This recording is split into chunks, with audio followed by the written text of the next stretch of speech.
bago pala ako upo dito, ay mayroon yung isang attorney, gago nga attorney. Sino yun? Larry Gadon. Larry attorney, Satanas, Larry attorney, Lorenzo ba yun? Larry Gadon. Larry Gadon. Sabi niya, uulitin ko, in-interview sa, Channel 5 ba yun? Sa GMA yun?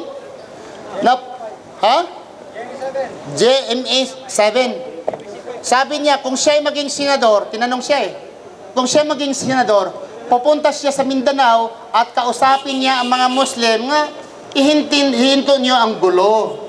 Huwag kayong maggulo. Okay? Una. Balikan naman niya, pangalawa, huwag na kayong manggulo. Ibaba niyo mga armas niyo. Susurinder na kayo. Huwag kayong manggulo. Okay? Pangalawa. Panglima, yun pa rin. Sabi niya, hanggang pang-10. Mayroon pa. Ganun pa rin. Magulo talaga mga Muslim. Sabi niya, papatayin ko na mga matatanda.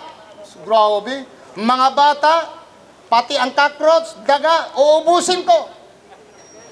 Naku, laron, kung totoo lang, kung sabihin mo, kahit sa tanda kong ito, masampal kita sa harapan ko, ay magkano man lang ang bayad sa sampal? Yung sampalin mo ang attorney, oy, hindi pa siguro makaabot ng 5,000 ang piyansa mo, labas ka na. Masampal ko yan Bakit?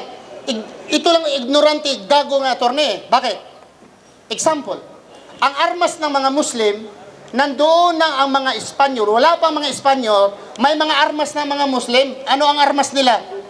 Sanggot, sundang, yung mga bulo, yun ang mga kris. Yung mga armas ng mga Muslim Advance na ngayon, nakabili ang mga Muslim ng mga armas mula sa mga sundalo, ay ang mga armas naman talaga ng mga MILF, karamihan sa mga MILF, tingnan ninyo, pag nahuli, Republic of the Philippines, yung mga armas nila. Ay nagmula yun sa mga sundalo, mga binibinta At sabihin lang nasunog ang building, pero pala karamihan ay bininta na. Susunogin lang, ilan na ang pumuputok ng sunog, pero ang karamihan ay nabinta na. Ang iba nag-awl, binibinta. Tingnan mo, sino mang rebelde sa Pilipinas, ma-NPA man, masundalo, tingnan ninyo, ang mga armas nila, made in the Philippines. Sino may-ari niyan? Okay, another thing. Ngayon nga ang mga Muslim may armas, okay, isurrender, mga kapatid. Ang totoo lang, ang Muslim sa Pilipinas, ang armas nila, buhay nila. Sa Pilipinas, isa kang Muslim, wala kang 45 caliber, sa Mindanao, sa Hulo, sa Marawi, Lanao del Sur, Cotabato, ikaw isang Muslim, wala kang 45 caliber, wala kang armas, madaling sabi, ikaw ang pinakapobre nga Muslim sa Mindanao. Ikaw ang pinakapobre, pinakapurdoy na Muslim pag wala kang armas. Dahil ang Muslim, buhay nila ang armas. Bakit? Bakit nagkaganon? Dahil ang mga Muslim noong unang panahon, ginagamit nila ang reason. Walang effect. Reason, history, binigay nila itong lahat para magbigyan sila ng hustisya. Sabi nila, kami ay original, kami ay nandito sa Mindanao. The history, the ancestral land, ang Mindanao is an ancestral land of the Muslim. Pinakita nila, buhay nila, mga lulo nila, walang effect. Mga Muslim noong unang panahon, kalalo ni Marcos, minamasakir. Ang Muslim nag-armas. Ano ba ang armas? To defend their lives. Dahil ang gobyerno sa Pilipinas, even until now, they will not listen to you if only laway. Laway lang dila. Maghanap ka ng attorney. Pudpud na lang yung sapatos mo. Ubus na yung pera mo kung pakinggan ka if you are using reason. But kung ang mga sundalo ay gumagamit ng armas at ang mga Muslim ay gumagamit ng armas, they will try to respect. They will respect the Muslim. Why? Because the Muslim turned to fight. Tapos sabihin mo nga isurrender ang mga armas. Pag isurrender mo yung armas, ay sabihin mo na rin, isurrender mo ang inyong kalupaan. Isurrender mo inyong rights. Surrender your rights.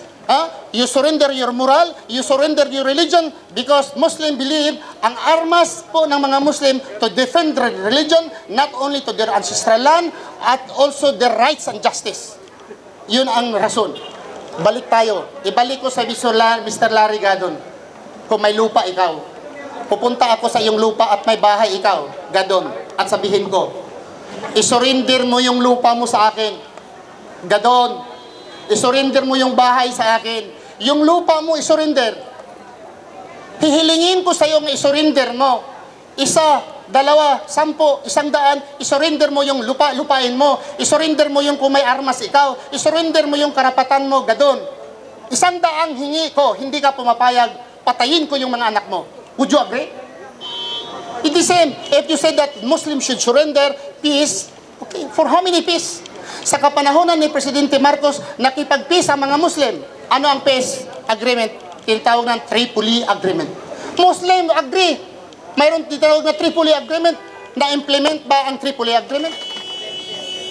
Tripoli Agreement. Sa panahon ni Arroyo, if not mistaken, di ba? Sa panahon ni Arroyo, yung tinatawag na MUA.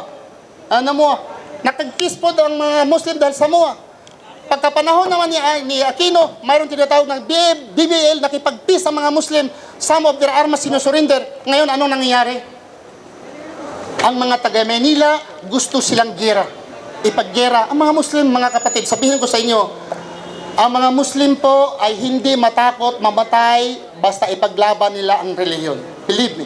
You could not kill all Muslims.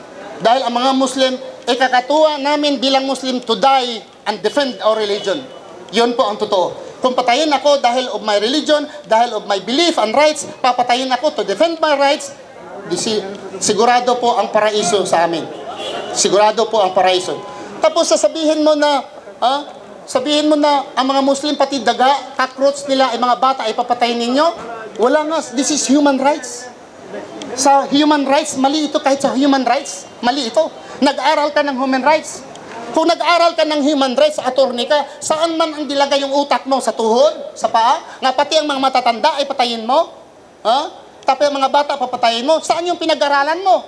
Sobra ka pa si Satanas. Bakit? Si Satanas ay hindi nagsalita ng ganyan. Nagsasalita ba si Satanas sa Biblia?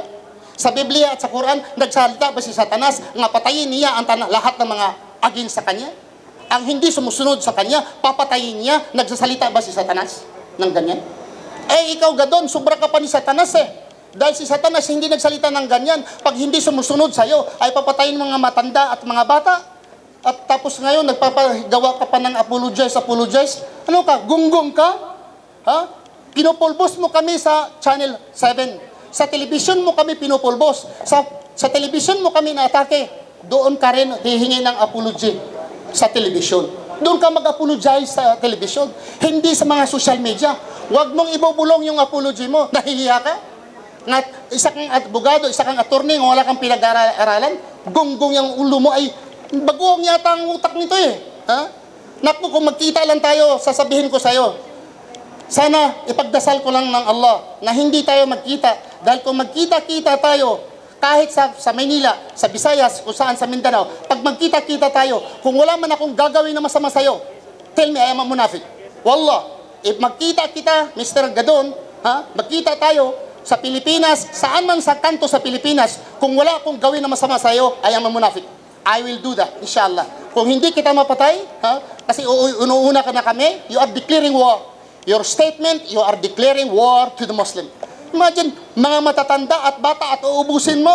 Ay si Marcos hindi nga nakapagsalita ng ganyan. Ang tarantado, pinakatarantado na itong presidente ay si Marcos. Hindi nga niya naubos. Ikaw pa.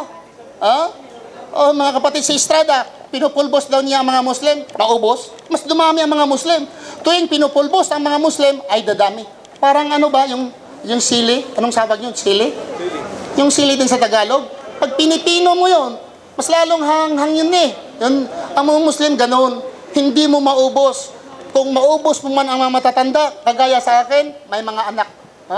Magbuntis naman sila, ay bago mo rin kaaway. Kung maubos mo ang lahat ng Muslim sa Pilipinas, may Muslim pa dito sa Qatar, may Muslim pa sa Saudi Arabia. We are about 2 billion Muslim throughout the world. Maubos mo kaya yon? Muslim sa Pakistan, Muslim sa Indonesia, Muslim sa Malaysia, Muslim sa Brunei. Maubos mo yon?